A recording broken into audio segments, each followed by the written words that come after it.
The party where between 200 and 300 teens and young adults were hanging out at the Prosser family campground in Tahoe National Forest. Her last conversation was with her mother before she left the party around 11:30 p.m. The last time her phone pinged was at around 12:33 a.m. Fox's Laura Engel reports authorities are scaling back the massive searches in the forest. Violence flaring in Philadelphia Tuesday night, a drive-by shooting spraying a playground with more than 100 bullets. 5 people shot, including a teenager and a 21-year-old who were shot in the head. Police looking for the shooters.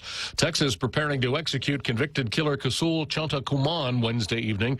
He'd been convicted in the stabbing death of a real estate agent in a model home. An appeals court rejecting his contention that the evidence against him was flawed.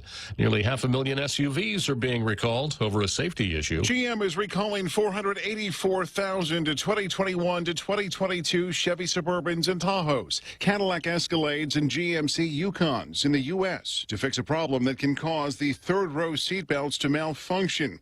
The automaker is saying that rivets that hold the buckle to the mounting bracket may have been formed improperly, and that the belts may not properly hold the passenger in a crash, increasing the risk of injury. GM says it's not aware of any crashes or injuries caused by the problem. Owners are expected to be notified on a fix starting next month. Jeff Manasso, Fox News. And I'm Jack Callahan. This is Fox News. The Super American Circus is here, and Circle K is giving away free Circus Kids tickets. Drop by your closest Circle K location and get up to 4 tickets absolutely free. So come one, come all, and enjoy free tickets to the greatest show on Island today. Circle K, take it easy. Ticket is valid for kids 12 years old or younger. Must be accompanied by a purchased adult or VIP ticket. Choice Broadcasting introduces their unbeatable lineup of morning show. Hands down winners of Guam's morning radio battle. Daryl Lizama grooves his way through Boss 104 playing Guam's favorite classic hits. Morning Mouth Ray Gibson shakes the cage on 93.3 The Point. And now, we are proud to announce the Morning Blender with Kyle Mandapat, mixing it up at sunrise on Star 101. If you're an advertiser trying to reach the most valuable ears, we've got the shows that listeners have been tuning into for decades. One call gets all 3. 671-888-7346. That's 888-REIO. Gas is expensive, so let the bank come to you. Through our remote deposit capture, you can deposit your checks into your account from your phone. And with our Dynamite Bank Pacific Visa debit card, you can use your money anytime, anywhere. It's the perfect combo. Now we're banking on the future. Services to choose. Bank Pacific, where others put branches, we place roots. Equal housing lender. Member FDIC. Crank it up. Welcome to Tall Tales with Bob Klitzkie, the only show on talk radio where common sense is a lot more common. Phone lines are now open at 888-TALK. That's 888-8255. And now, The Point proudly brings you Tall Tales with Senator Bob Klitzkie. A well-regulated militia being necessary to the security of a free state, the right of the people to keep and bear arms shall not be infringed. I love the Constitution, among other things. So this is the way the show starts every day. It puts you on notice that this is a show dealing with conservative folks who think the Second Amendment is something that we all need to secure and protect. The Constitution as a document certainly worth following, and we don't pay a whole lot of heed to being woke here on the station. No, thank you. Yeah, we just say no to Wokistan. We don't have visas for Wokistan. We don't plan on going there very soon. We're happy right here in the United States of America, way out on the outer edge of the United States, that part that has an important role in defending the rest of the country. And we're proud and happy that we can do that. Okay, so much for the Second Amendment. We'll go on to Zemi Ikotny next.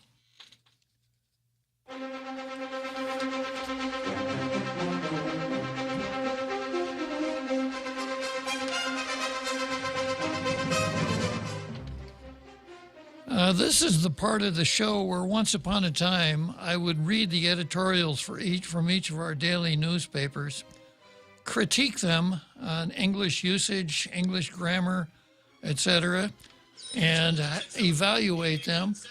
And having done that, you award the better of the two, the coveted Blue Star Award, which is a pearl beyond price, certainly. The Blue Star is right up there with the Pulitzer Prize as far as journalism is concerned.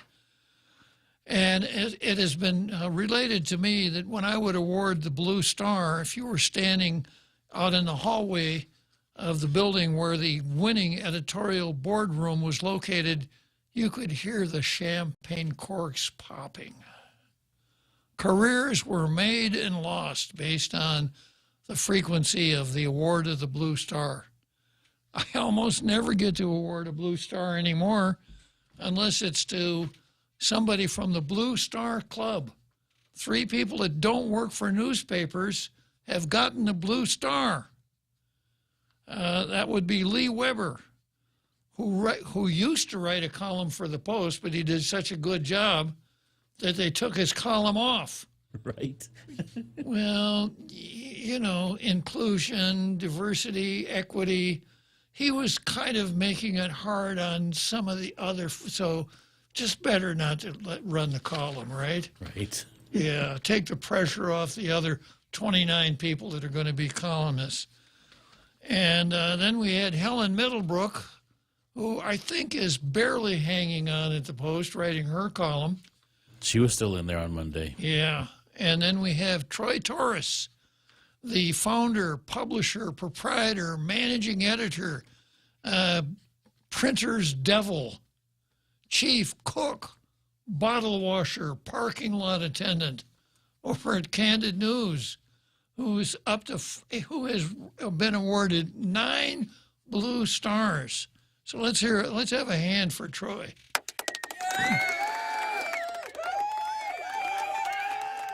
He even does a daily news program early in the morning on his website, Candid News, that I keep looking at every morning, wondering when he's going to wear that Blue Star shirt on his show and explain to his fans the importance of that Blue Star shirt. But, you know, try not to intimidate the competition. Exactly. Yeah, I suppose. Yeah, once people see that, they'll say, this guy's in a league of his own. However, that was then, this is now. Now I get tripe like today's so-called editorial. The Post gave up on writing editorials 3 months ago. The Daily News should have, because they alternate between softball feel-good stories like, let's have a cheer for Little League Baseball, or public safety messages like, try not to jaywalk, it's unsafe, or PAP, like, oh, excuse me, before I get to the PAP, stories that are items that are really news stories, but they run them on the editorial page instead, and then PAP, just trying to kind of fluff up somebody's ego. No real editorials there. Today, it's Our View. Junior Achievement Guam helps set stage for next generation success. Bringing business of life to life is the first line written in the Junior Achievement Guam's About section on the group's official website. It's a narrative that leads the reader into understanding that youth-oriented organization helps students connect the dots between what they learn in school and the business of life, work readiness, entrepreneurship, and financial literacy. I think Junior Achievement is a really great program. I just wish there had been such a thing when I was a youngster, but there wasn't. But I think it's a fine thing. But an editorial, maybe over in the lifestyle section, it might fit. Or the high school newspaper. Or the high school newspaper. Yeah, might be a good place for it. Okay, so let's see what we have on the card here. first item on the card is AAFB versus the Stranger. We've moved on to phase 2 of AAFB versus the Stranger. In the beginning, the question was, who's that guy standing between Nancy and Josh? Yeah, that guy. Who is that guy? And, you know, the first guess was it's Nancy's son who's stowed away aboard the plane. Somebody, a rogue FBI agent, trying to get some dirt on Donald Trump. Is this the way to Mar-a-Lago? Yeah. But yesterday, Peter Santos called up and said twice. At first he said it was Luke Topaznia, but as is his usual approach to things, he commented twice. The second time around, he said, no, it's not Luke, it's Matt Topaznia. So we have an identification now. If the identification is wrong, please let me know. But assuming that Pete Santos is correct, and he's got a really good track record here on Tall Tales. Yeah, there's another picture of him. This one, he's in front of the governor and the lieutenant governor, obviously at a rally. But going back to the first one, the question now is, now that we know who he is, what in the hell is he doing there?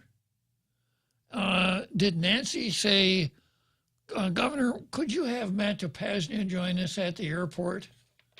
Or did Josh say, can I bring Matt Topaznia along? Or did Matt Topaznia say, I've always wanted to get Nancy's autograph. Could I please go to the airport too? So I'm just wondering what the criteria is there when the Manakilo shake in howdy with a takilo, what you have to do to get included in the part. Maybe I'd like to go myself. I don't want to brag too much, but I've shaken some hands here. I shook hands with Joe McCarthy, the Joe McCarthy. I shook hands with Earl Warren. That's the closest I ever got to the Supreme Court. And you know what? Just for those conspiracy theories out there, both those gentlemen are not alive anymore.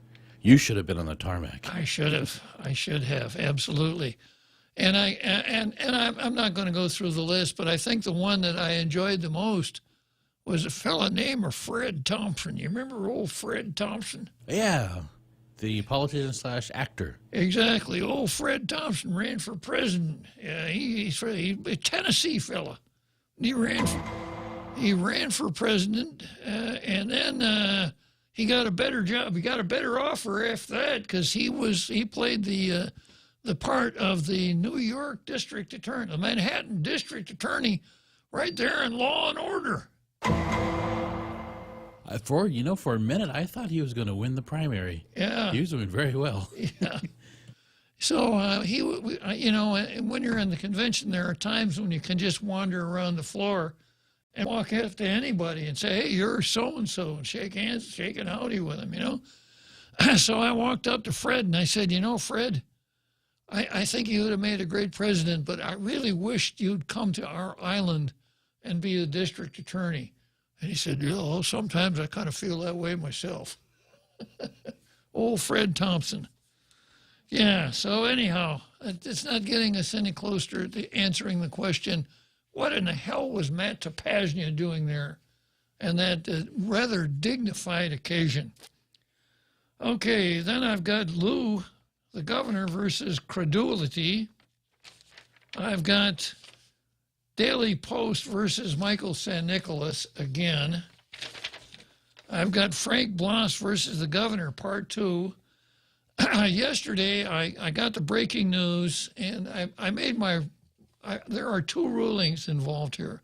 I made my political ruling yesterday, and I made it again this morning on Ray's show, that Lou set a political mousetrap for Ada and Blas, and they were so hungry for the cheese that they jumped right in there, and that trap sprung right on their necks.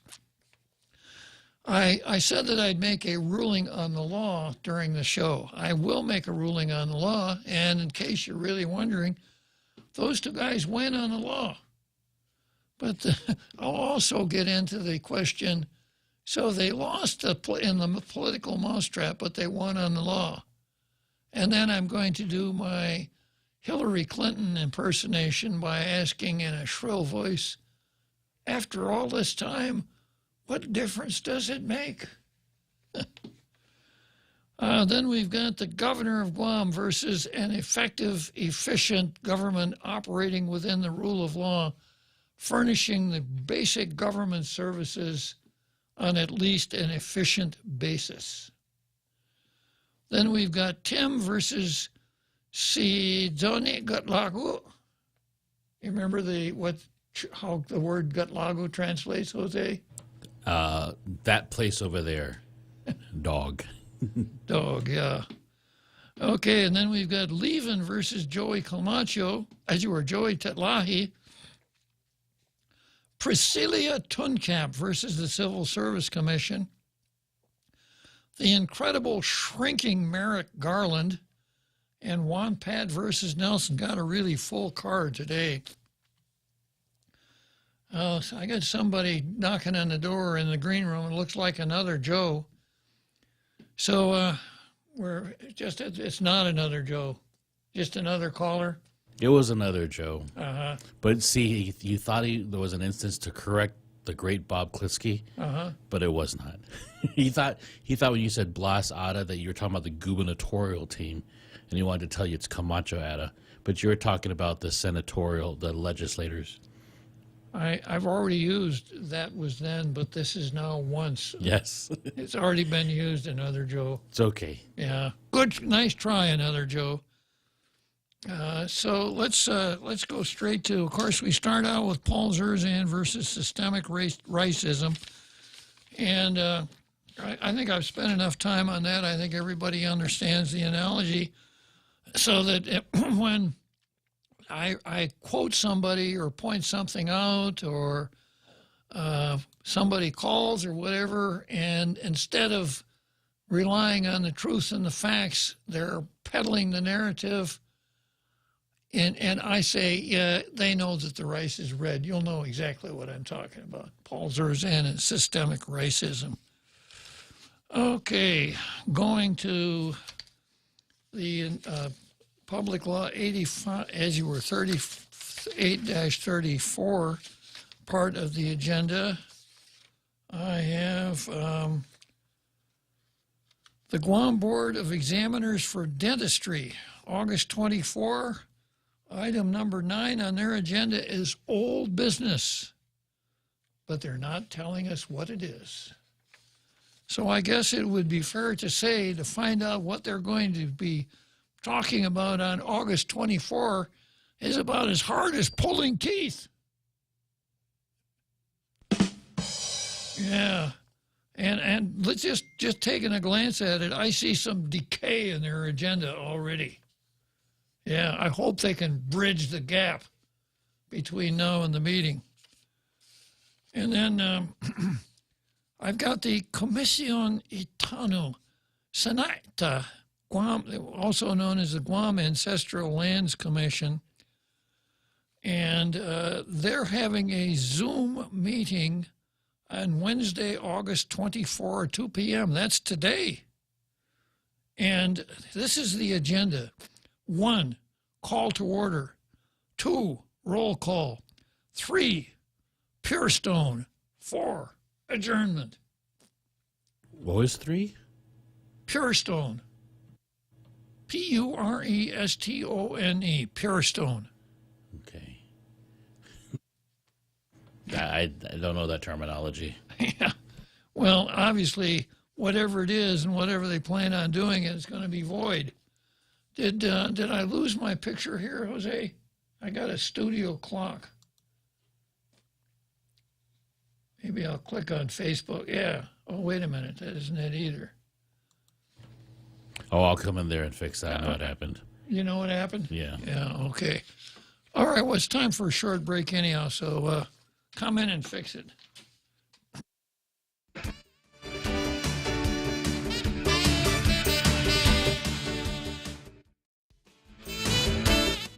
to hang out with your friends, let's go along the sidelines at Sidelines Bar and Grill.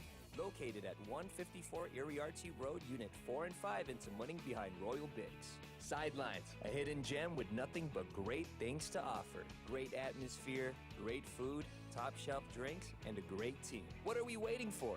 Let the fun begin at Sidelines Bar and Grill. Open daily from 3 p.m. to 2 a.m. See you there. We're already Pika's best radio station, but we're always looking for ways to be even better. Announcing the point on Alexa.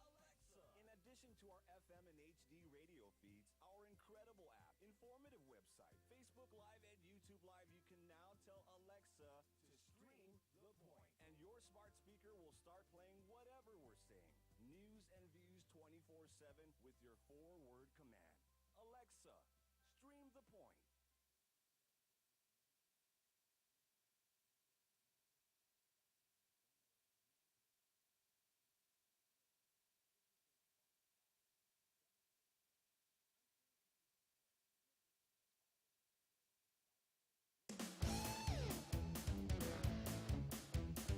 Now, more Tall Tales with Bob Klitzkie. Spitting truth like watermelon seeds at a summer picnic. Call now, 888-TALK, 888-8255. I'm at a little bit of disadvantage here, folks. I know I'm on Facebook, but I don't get it on my laptop, so I won't be seeing the comments for a while, right, Jose? It's coming back. So your comments are really an important part of the show. Keep them coming. Yeah, no, okay.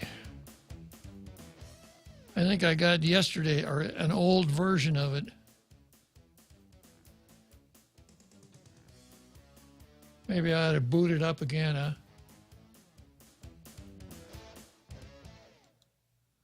All right, give me a second here. Just go back to Facebook.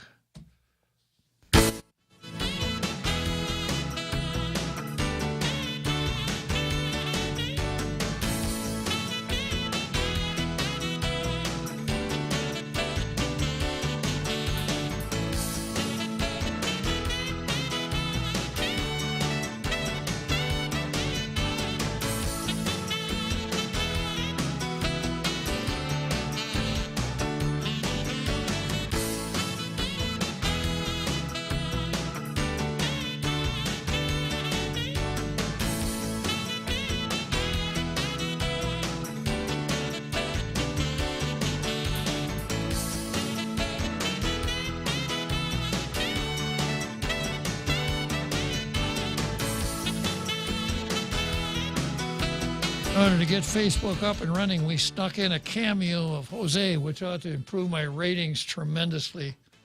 And I look at the posts here. I've got Joseph Angokos here, and Joanne Titano, Gina Marie Tenorio Colin Clark is here.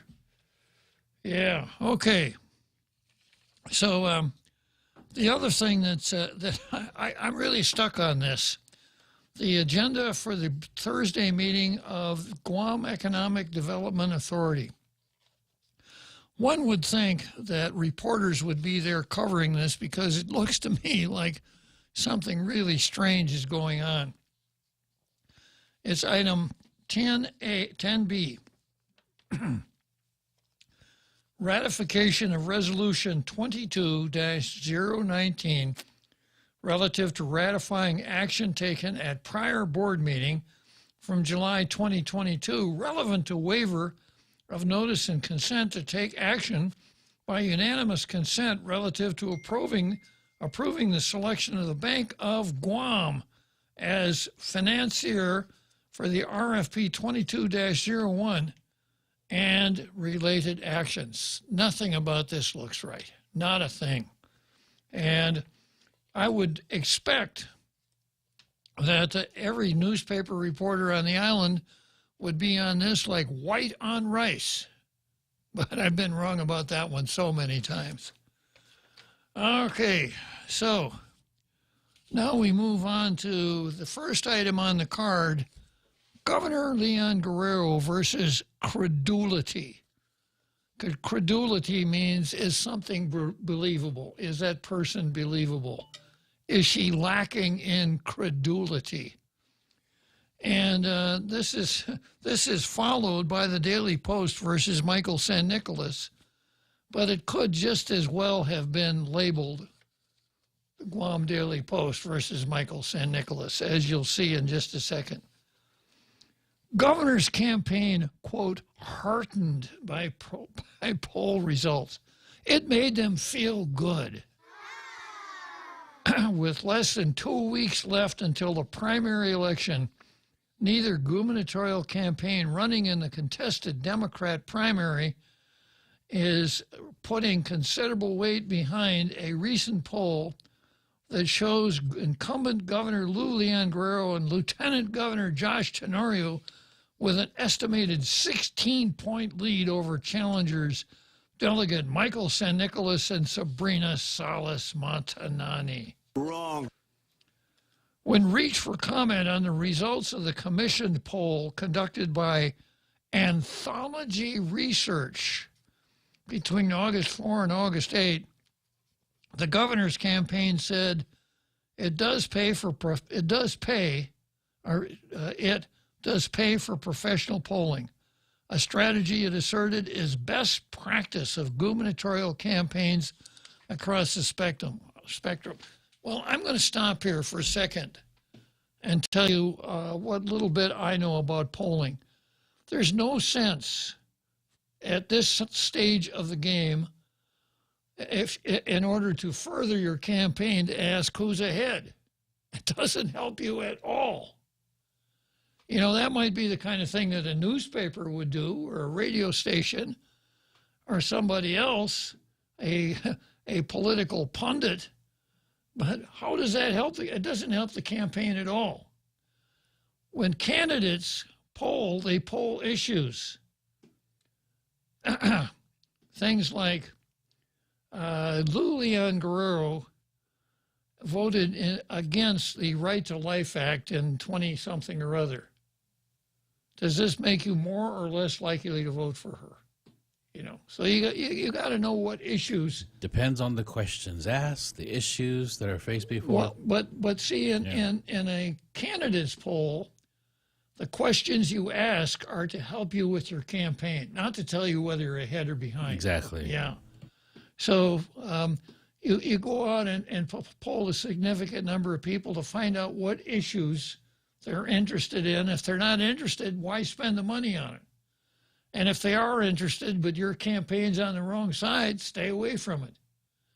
And if the other side is highlighting that and the public is interested in it, then you do your oppositional research.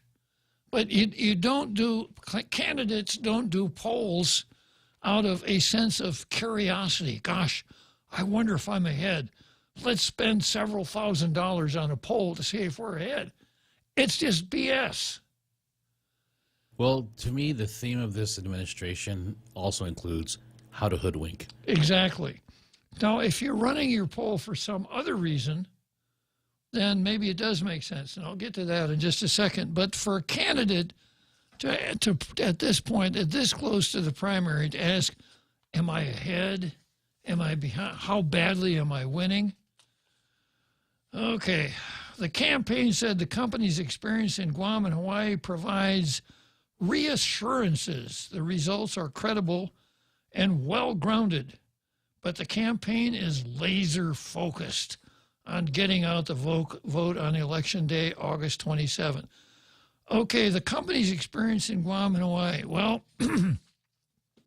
I stay kind of in touch with the whole political process here, and let me tell you everything that I know about a company called Anthology Research. Are you ready for this?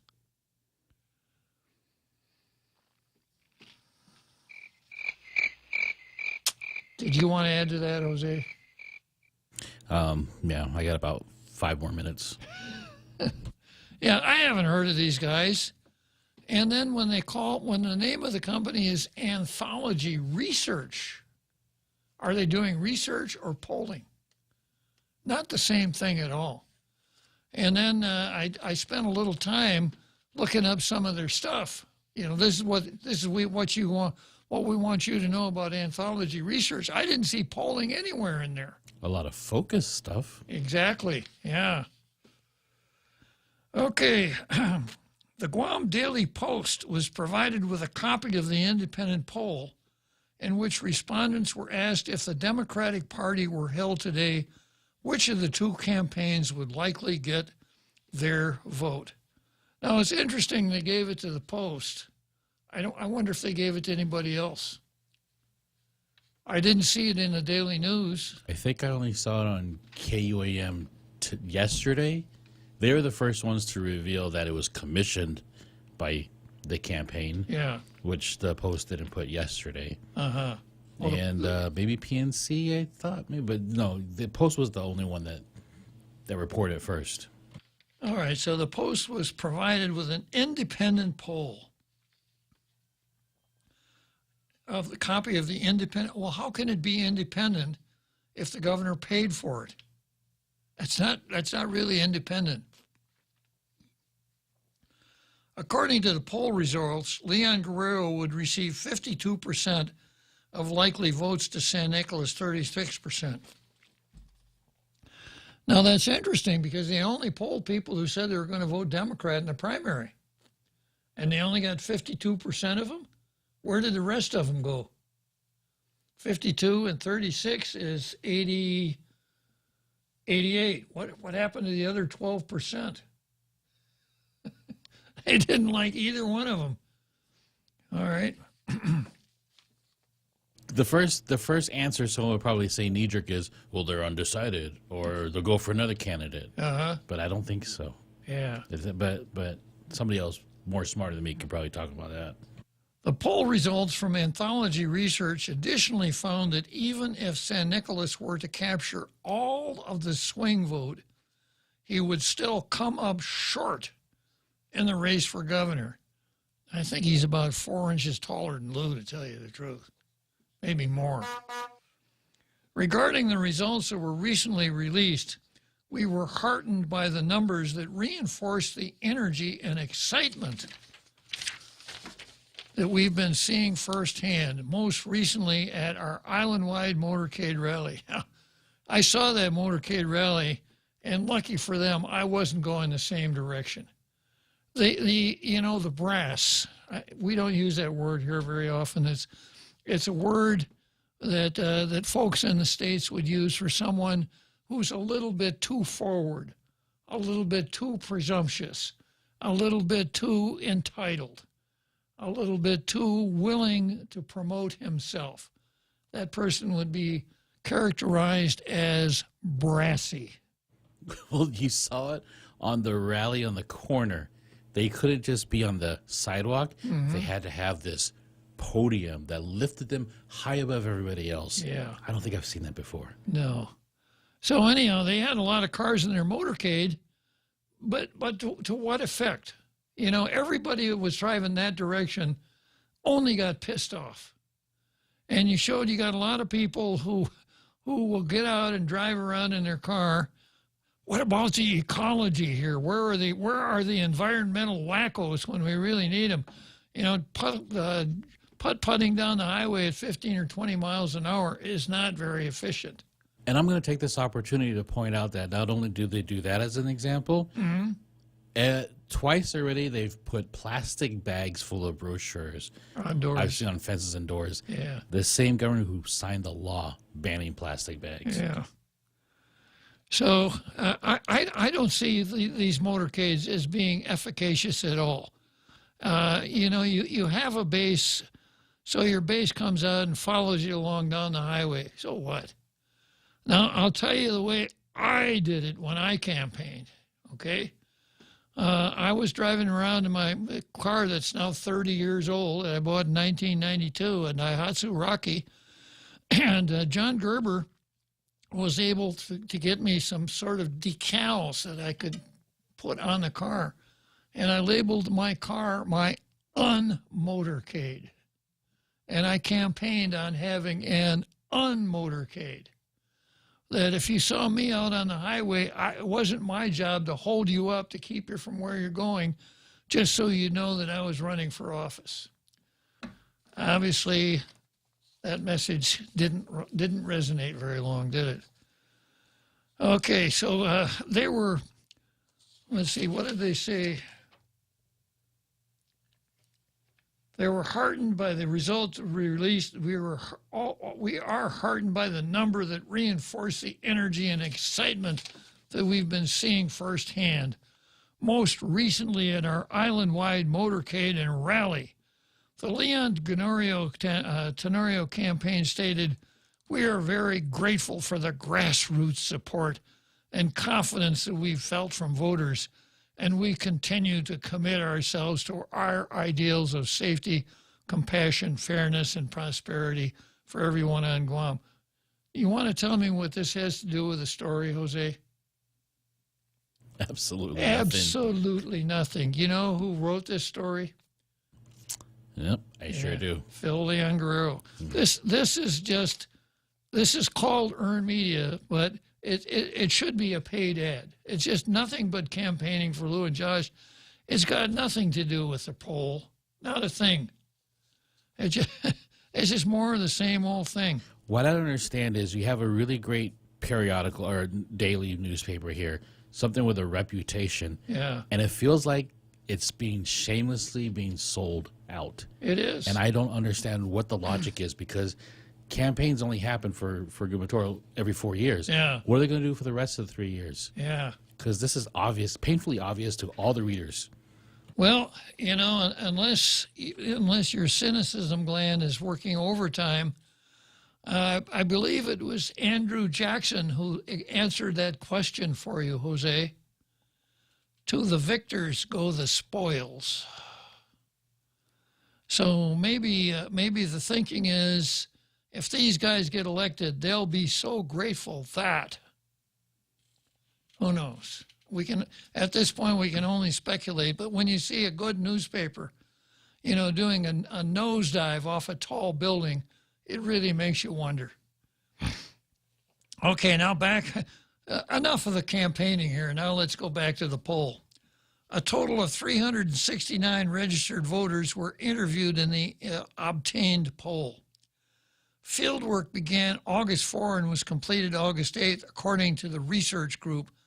An internet sample was provided by voter contact lists and supplemented with Anthology's proprietary consumer panel. We want to make sure we poll the right people, right? Yeah. Are you going to vote for, hi, this is Anthology Polling. We're doing a poll on the primary election. Do you plan on voting for Michael San Nicolas? You do? Okay, well, thank you for your time. Bye. The telephone interviews were conducted using a random digit dialing selection process, the organization stated. Each respondent was screened to ensure they were registered to vote in Guam at the address at which they were contacted. That's some pretty fast screening, wasn't it? Had a history of voting in the last 2 elections. How would they be able to ascertain that? And were likely to choose the Democrat ballot in the primary. I'm already suspicious. The margin of error for the sample of this size is plus or minus 5.10 percentage points, with a 95% confidence level, according to Anthology Research. Now, there's some stuff floating around the internet, some screen captures of some things that you would find on the internet that shed a little bit of light on this whole undertaking.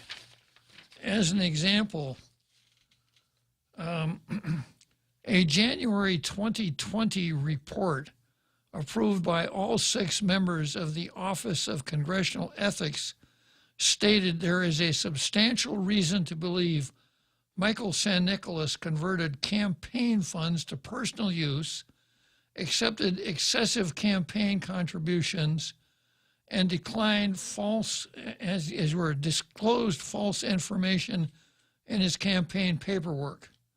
Which of the following best describes how you feel after reading this information? Come on. That's the question? No, this is the conditioning. That's the conditioning, Yeah. right. I simply don't believe it cannot be true. I would still vote for him. It may be true. Many candidates are corrupt, etc. If let's see, if there is fact behind this, I could not vote for him.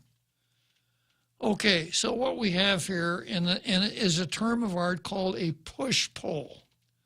You don't care how people feel, you are influencing how they feel. So it's not a focus group now, it's a push poll. It's a push poll, yeah. So I'll give you a real clear example of a push poll. Would you vote for Juan Cruz if you knew that he beat his wife last night? No. Would you vote for Lulian Guerrero if you knew that she donates to charity very generously? Would you vote for Lulian Guerrero if you knew that she helped old ladies across the street? Would you vote for Michael San Nicolas if you knew that he was a jaywalker, that he tore tags off me? This is all this is. How dare you? You know, so you condition the people, and then you ask them some questions. Now, here's another example. Let us tell you a few things about Lulian Guerrero that others have said make her very appealing as a candidate for re-election, and get your reaction. As you read each statement, please indicate if it makes her a lot more appealing as governor, somewhat more appealing, somewhat less appealing, or not less appealing to you as you're deciding for whom to vote. She is calm, even-tempered, and approachable. Second one, she has the ability and business know-how to move Guam's economy forward from COVID-19. She is a successful businesswoman and runs Guam using prudent business practices. She is straightforward and can be trusted to keep her word. Yeah, I'm not mad at Anthology. I'm frustrated at those who took this poll as if it was earnest, as if it was something credible. Well, here's the real villain. The number one villain is the Guam Daily Post for running garbage like this. Exactly. As though it's real. You know, if anybody wants to run a poll, the first thing you got to do, you can't say, okay, give me the results, I'll copy and paste. You got to see what the questions are. There is a lot to polling. That's the first thing you do. And let's assume that the Post did that, and they ran it anyhow. And I suspect that's exactly what happened. They knew exactly what this was. Governor's campaign heartened by poll results. Regarding the results that were recently reached, we are heartened by the numbers that reinforce the energy and excitement that we have been seeing firsthand, most recently at our island-wide motorcade and rally. The Leon Guerrero campaign stated, "We're very grateful for the grassroots support and confidence that we have felt from voters, and we continue to commit ourselves to our ideals of safety, compassion, fairness, prosperity for everyone on Guam." How much did you charge them for it, Phil? I mean, you couldn't buy an ad any better than this one, right? So, folks like what's his name, Luntz? What's his first name? Fred Luntz, yeah. Fred Luntz would tell you the effect that things like this have on people. When people who are, say, undecided are wavering in their support for a candidate, and they see a candidate is way, way ahead, does that tend to move them towards that candidate? When what are often referred to as the low information voters, that is, that people that don't read the paper, don't listen, really don't know what's going on in the election, when they run across something like this, does it tend to influence them? Kind of like, gosh, everybody else likes them, so they must be good. I guess that's who I better vote for. So going back to what I said at the beginning, no candidate at this stage asks, how am I doing? Right. This was not, how am I doing? This is, will you vote for me? This was a push poll. And when you say no candidate, that includes Michael St. Nicholas. That includes Camacho as well. Mhm. This is not a smear or anything on Leon Guerrero.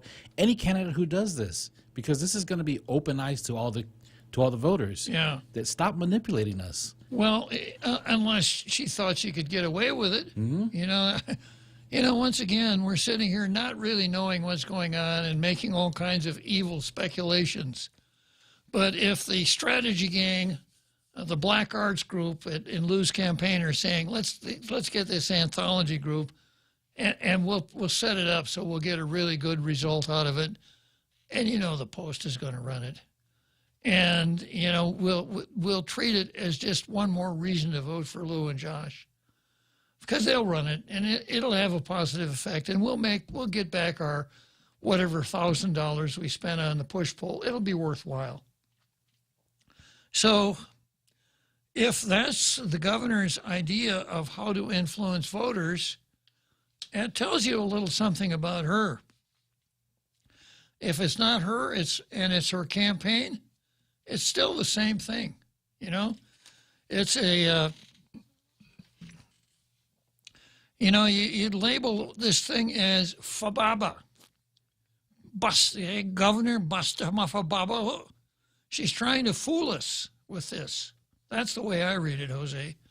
She's trying to fool us, and Phil is her helper who's trying to fool us also. So I'm not fooled. And what happened was, you know, somebody pulled the curtain back, and we see that it's not that Wizard of Oz up on the screen, but it's some operative over there behind the curtain pushing the buttons and pulling the levers that caused this to happen. And I think we probably need to keep reminding people about this. Maybe Absolutely. we'll just keep this on the card for a while. Okay, let's take a short break. Happy day. This is Clara Manglona from Security Title. A power of attorney can be a useful tool in a real estate transaction, but if abused, it can result in devastating loss. Choosing your representative should be done with the utmost care and should be very specific about the powers being granted. To mitigate loss, the team at Security Title confirms with the owner prior to using a power of attorney to sell the property. Each transaction is unique. Let the professionals at Security Title use our experience to facilitate a secure closing. We are here to help. Joyce Broadcasting introduces their unbeatable lineup of morning show. Hands down winners of Guam's morning radio battle. Daryl Lizama grooves his way through Boss 104 playing Guam's favorite classic hits. Morning Mouth Ray Gibson shakes the cage on 93.3 The Point. And now, we are proud to announce the Morning Blender with Kyle Mandapat, mixing it up at sunrise on Star 101. If you're an advertiser trying to reach the most valuable ears, we've got the shows that listeners have been tuning into for decades. One call gets all three. 671-888-7346. That's 888-REIO.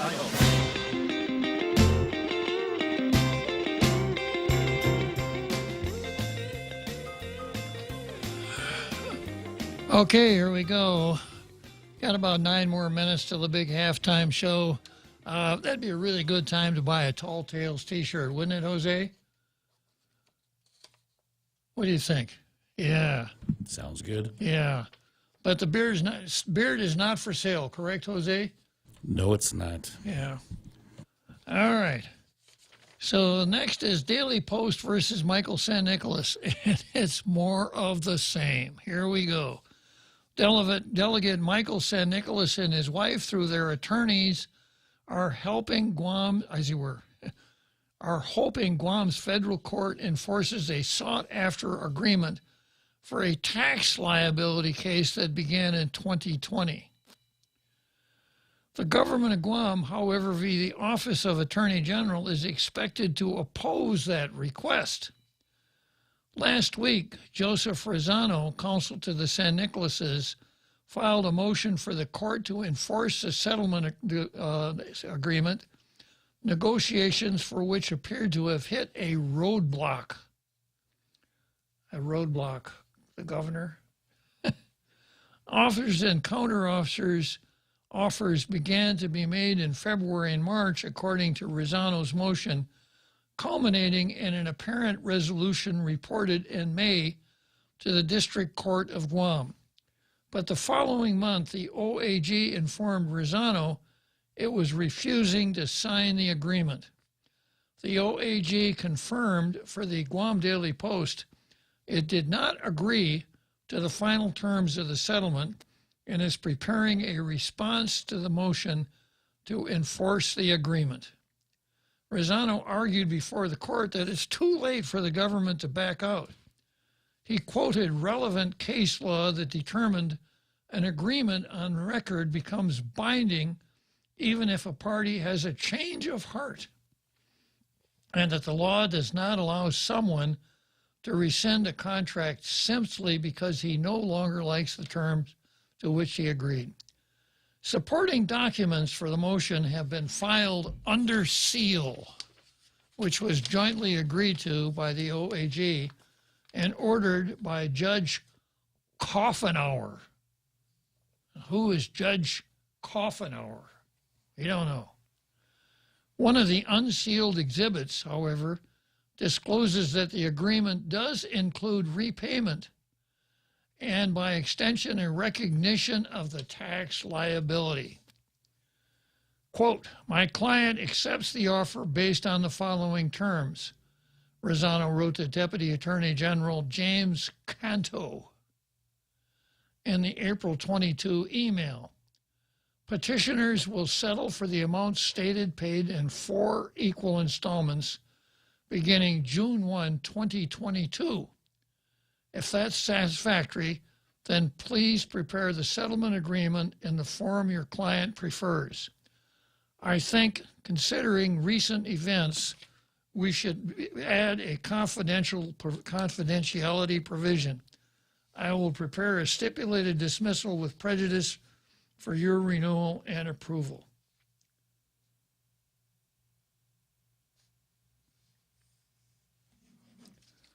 The delegate did not respond to requests for comment on the case. The dispute began in October of 2020 when the delegate and his wife were informed by the Department of Rev Tax that they owed about $9,600 in income taxes and penalties. Quote, I regret we have been unable to reach a satisfactory agreement on your case, agency officials wrote to the pair in a certified letter. This letter is a notice of deficiency sent to you as required by law. The alleged debt is tied to income and deductions claimed in tax year 2016. According to DRT's notice, it determined the taxable income for that year should have been $37,819.44 higher than what the San Nicolases claimed that year. For example, dividends earned in the amount of $5,404.85 should have been declared taxable income because it could not be established this amount is excludable from gross income, the department wrote. Due to no substantiation, the amounts claimed as repairs and supplies in the amounts of $18,450 and $10,964.59 respectively are disallowed because it could not be established if the amounts claimed were incurred or incurred qualify as qualify as allowable deductions, Rev Tax added. In December of that year, the pair filed a petition with the district court as afforded by law to request for a redetermination of the tax obligation. Their lawyers objected to the assertions of tax policy from the government. DRT incorrectly asserts that repairs and supplies for the maintenance of income-producing property should be disallowed. This is plainly incorrect.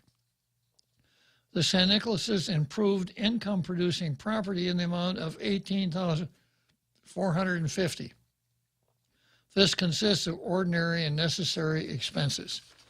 So there you got it. You have a dispute about the income tax that that the San Nicolases didn't pay, and they ran afoul of rev tax because they didn't pay their taxes. Now, there are two remedies that a taxpayer has. He can pay the tax and sue the government for a refund, or he can do this other route, the route San Nicolas paid, and ask for a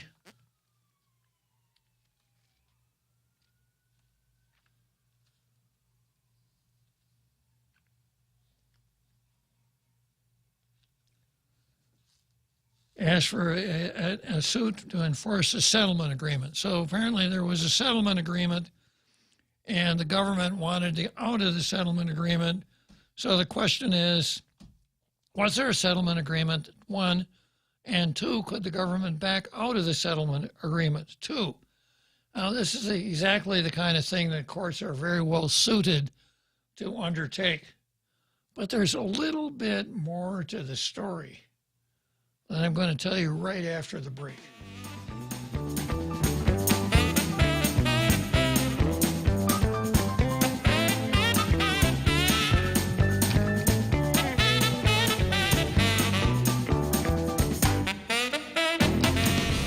The Point is KUSG, Hagåtña, Guam, 93.3 FM and 104.3 HD3. Liz Cheney says she chose her oath to the Constitution over re-election. I'm Jack Callahan, Fox News. She loses her primary election in Wyoming after voting to impeach former President Trump. Congresswoman Liz Cheney says she called Harriet Hageman, the Trump-backed challenger, to concede this election. She says the primary is over, but she says her work is not finished. I will do whatever it takes to ensure Donald Trump is never again anywhere near the Oval Office, and I mean it. Trump-backed Harriet Hageman won easily here. She's the Republican nominee in a state where nearly 70% of the voters in 2020 supported President Trump in the head-to-head matchup with now President Joe Biden. Fox's Rich Edson. Harriet Hageman will face Democrat Lynette Grable in November in the race for Wyoming's only congressional seat. Republican Governor Mark Gordon has been nominated to run again. He'll face Democrat Teresa Livingston in the fall. In Alaska's primary, Trump critic Lisa Murkowski will advance to the November Senate election, as will her main challenger, Kelly Tshibaka, who was endorsed by the former president. The Alaska primary is nonpartisan. Former Governor Sarah Palin will be in the race in November for a vacant congressional seat, as will former Senator Mark Begich. At the White House yesterday, it's now law. President Biden signing the bill labeled the Inflation Reduction Act. Well, the White House claims it'll lower prescription drug costs for seniors on Medicare. It'll extend federal subsidies for health insurance and reduce the federal deficit. It also is expected to encourage Americans to buy electric vehicles through tax credits. However, Republicans over on Capitol Hill remain intensely skeptical that the new law will accomplish anything close to what the Democrats claim. Fox's Kevin Corke. The bill, seen as a scaled-down version of the president's Build Back Better plan, was passed as a budget reconciliation measure with only Democrat votes. America is listening to Fox News.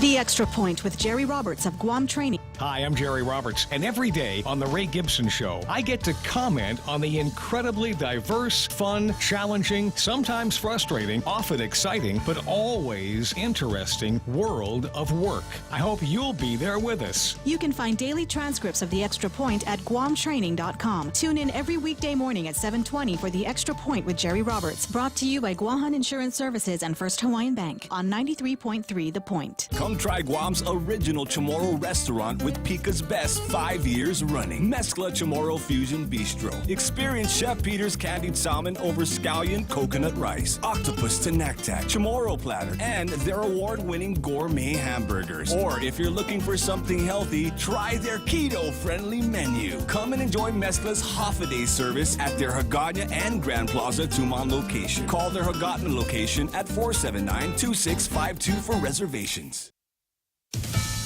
A proposed plea deal for a would-be husband and wife spy team has been shot down by a federal court as too lenient. A federal judge in West Virginia rejecting former Navy engineer Jonathan Toby and his wife Diana's plea deals for allegedly trying to sell information about nuclear-powered submarines to a foreign government, suggesting the agreements are too lenient and not in the best interest of the nation. Officials say Toby smuggled documents out of a secure facility, asking for tens of thousands of dollars in cryptocurrency, reaching out to what he thought was a foreign nation, but really the FBI. Prosecutors were seeking 17.5 years for him and 3 years for his wife, who they say acted as a lookout during drop-offs. The couple retracting their guilty pleas, and the case will now go to trial next year. Kristen Goodwin, Fox News. Defense attorneys grilled an FBI informant Tuesday in the trial of 2 men accused of conspiring to kidnap Michigan's governor, questioning his motivation to get inside the band of anti-government extremists and the steps he took to gather evidence. Dan Chappelle was cross-examined for hours. His lawyers pressed their theme that any 2020 scheme targeting Governor Whitmer was driven by the agents and the operatives, not the defendants. 2 former co-defendants have already been found not guilty. In California, the mystery over a strange 911 call has been solved. Deputies were going bananas trying to figure out who made a call to the San Luis Obispo County Sheriff's Office over the weekend. They now say the prime suspect is a primate. A Capuchin monkey named Root apparently got a hold of a cell phone and dialed 911 from a local zoo. Dispatchers want Ape trying to reconnect the call, but to no avail. Upon further investigation, though, they determined the call was just randomly dialed monkey business and not an actual emergency. Tom Graham, Fox News. And I'm Jack Callahan. This is Fox News.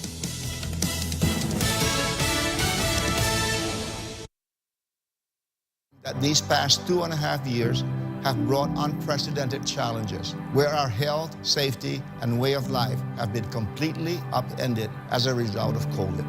Having served as governor during many challenges, I know a thing or two about the importance of strong and steady leadership in times of crisis. Trust me when I say that I have full confidence that Lou and Josh are the leaders Guam needs at this pivotal time in our history. Lou and Josh have led our island through some of our darkest times, and because they stayed the course, our island is on the verge of a recovery that will infuse life back into an economy thirsting for a fresh start. I've said it before, and I mean it still. People of Guam, you're still the one. This is Governor Lou Leon Guerrero. Listen to The Point anytime, anywhere on Odyssey. Odyssey is your new audio home for all the music, news, sports, and podcasts that matter to you. Find your favorite stations like The Point and discover more. Music stations, local and trusted news sources, sports talk and team coverage, plus today's biggest podcasts. Find it all on the Odyssey app. AUDACY.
Okay, another great halftime show here on Tall Tales. Another great showing of our #1 model here at the Tall Tales Lash Up, modeling the latest version of the Tailgater T-shirt. And if you have an overpowering desire to buy a Tailgater T-shirt, you just go to the end of the chain here on our posts and click on the link, and it'll take you straight to the store. if you're not on Facebook right now and you have that overpowering desire, grab a computer, a phone, or whatever, and go to thepoint.gu. You'll come to the Point website, and you'll find a link to the t-shirt sale. And excuse me. We're hoping that you tailgaters that are properly uniformed excuse me,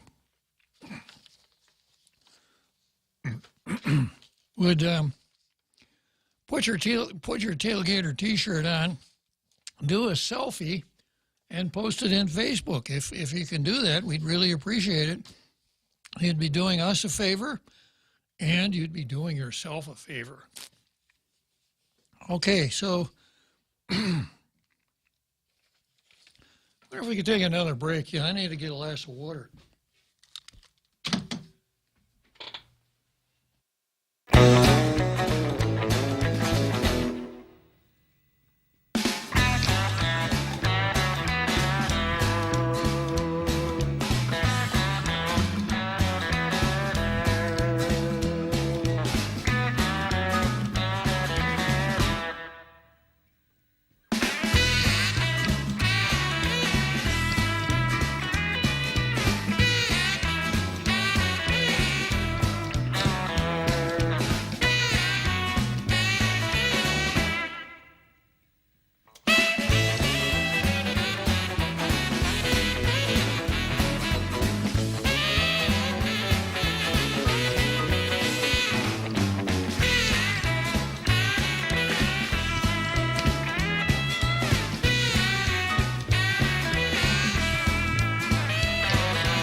Let's try it again here. Little cough break.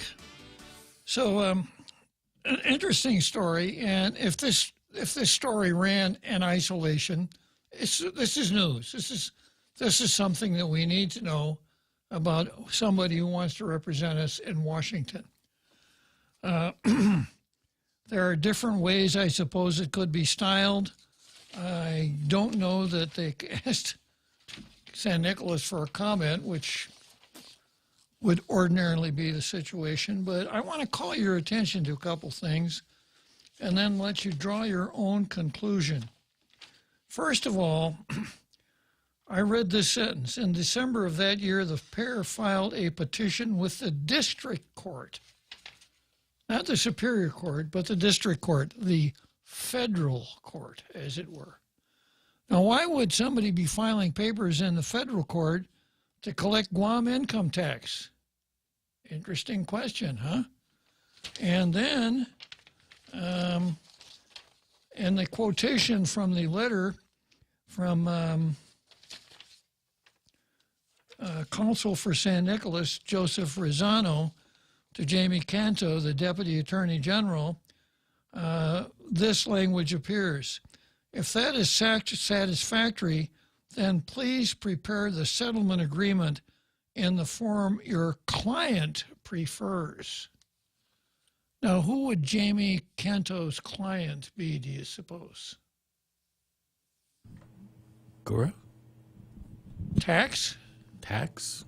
Well, let me read you a couple sections of the Organic Act here, okay? I'm looking at 48 United States Code 1421I, income tax.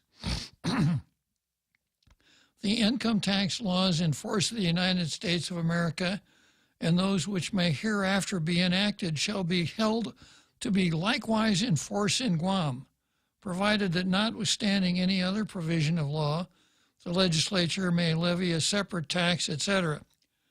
B, territorial income tax. The income tax laws in force in Guam, pursuant to subsection A of this section, shall be deemed to impose a separate territorial income tax payable to the government of Guam, which is designated the Guam Territorial Income Tax. C, enforcement. This is the neat part. The administration and enforcement of the Guam Territorial Income Tax shall be performed by or under the supervision of the governor.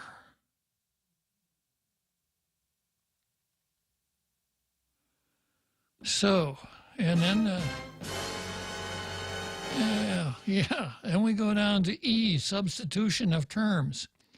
In applying as the Guam Territorial Income Tax, the income tax laws in force in Guam shall, pursuant to subsection A of this section, except where it is manifestly otherwise required, the applicable provisions of the Internal Revenue Code of 1986 and 1939 shall be read so as to substitute Guam for United States. Guam for United States. Governor or his delegate for secretary or his delegate. Secretary of Treasury. The Secretary of the Treasury. Governor or his delegate for Commissioner of Internal Revenue and Collector of Internal Revenue. So there you have it.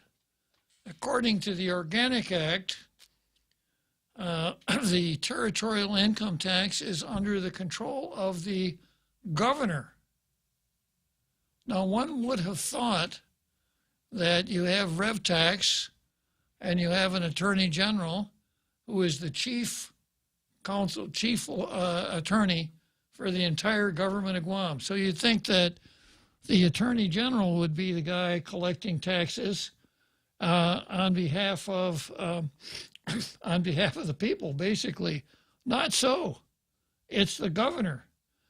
Doug Moylan could tell you a lot about this because Doug Moylan was pursuing a tax case when a governor at the time pulled the rug out from under him and said, I'll take over this case.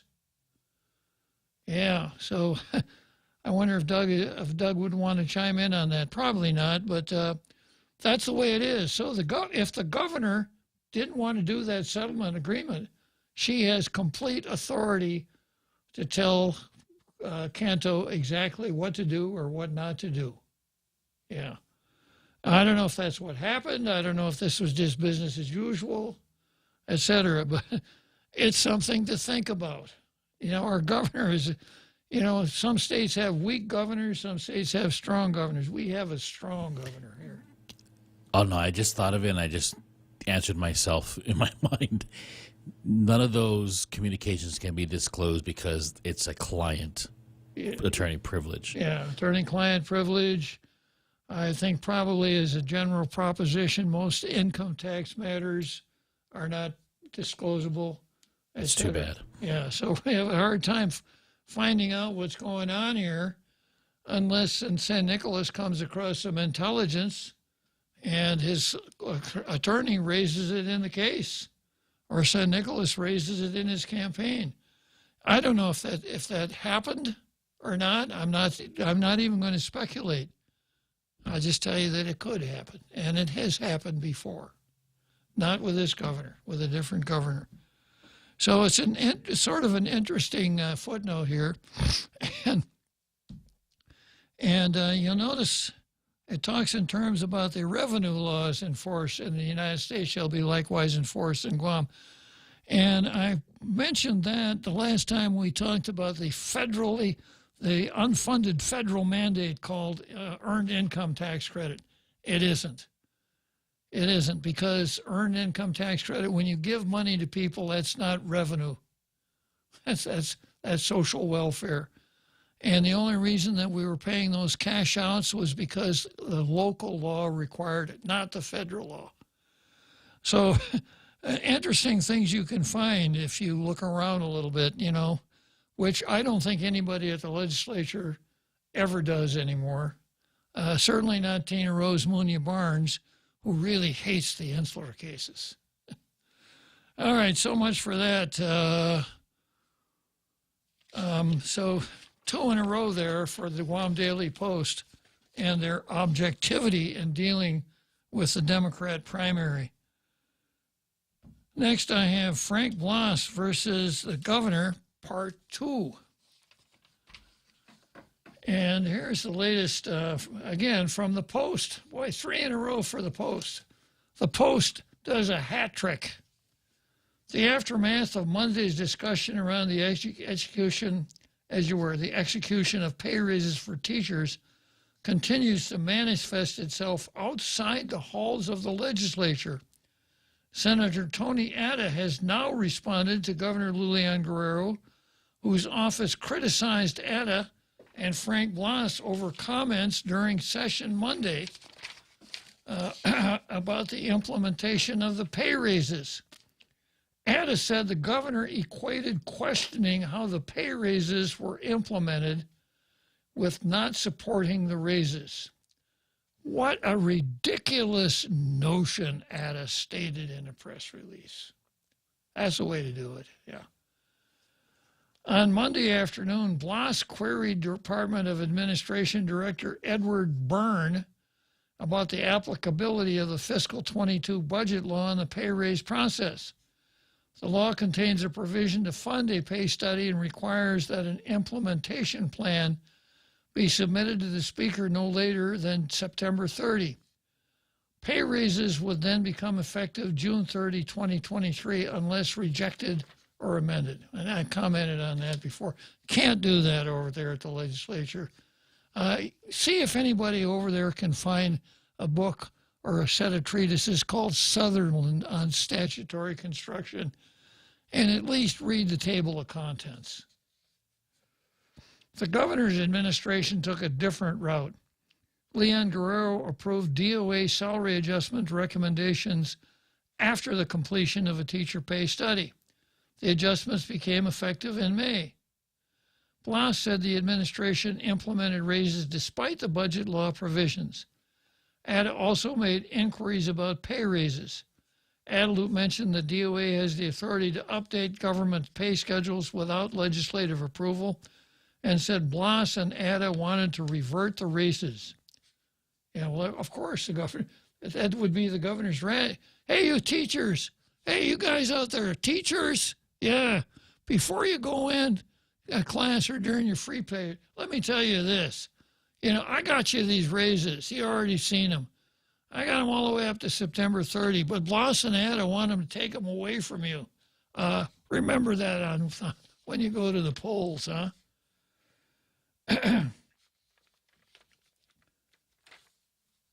In a letter to Blas on Monday night, the governor further detailed that for 30 years, Guam law had delegated the responsibility to assess and update government pay schedules to DOA. The delegation of authority to DOA has never been repealed or amended, including by the Fiscal 22 Budget Act. Therefore, the DOA retains its authority to assess and update government pay schedules as provided in statute, the governor wrote. While the legislature can certainly pass laws to revert to the 8-year-old plan for our teachers, I can state unequivocally that I will veto any such measure, she added later. In his reply Tuesday, titled Politics at its Worst, Atta said the governor had attempted to cover up her disregard for public law by deflecting blame and obfuscating truth. Atta stated that Byrne intentionally evaded questions, adding that neither the senator nor Blas nor any of their colleagues ever said they were opposed to any pay raises. While we certainly believe, the The teachers deserve a pay raise. The manner in which it was implemented remains suspect. You better have something more than suspect when you start talking about teacher pay raises. Like firm. Yeah, you better have something like, you did it, right? Smoking gun. Now, I got on them yesterday because they think they can stumble through this without advice of counsel. And Ada's letter should have had a legal argument as to why the governor's wrong, telling her that she's ridiculous, and no, that just doesn't go. You're talking about money in people's pockets there, Senator Ada. It's something he should be really familiar with, being part of the WANPAT 10. So if you're going to have any impact on that, you got to have more than a wish and a promise. And you don't.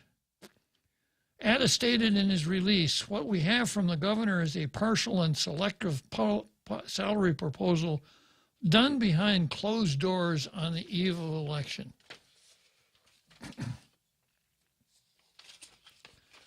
Now, I did take a look at what the arguments are so far. I've still got more research to do on this, but I went back and I found the Government of Guam Competitive Wage Act of 2014, which is what Byrne relied on at the legislature. And I won't go through the whole thing. I'll just give you some of the high points. It starts out by talking about government reappropriation for employment, employee enhancements, and development. And it says that the government is going to do an exclusive contract for government employee health insurance, and money will be saved from that.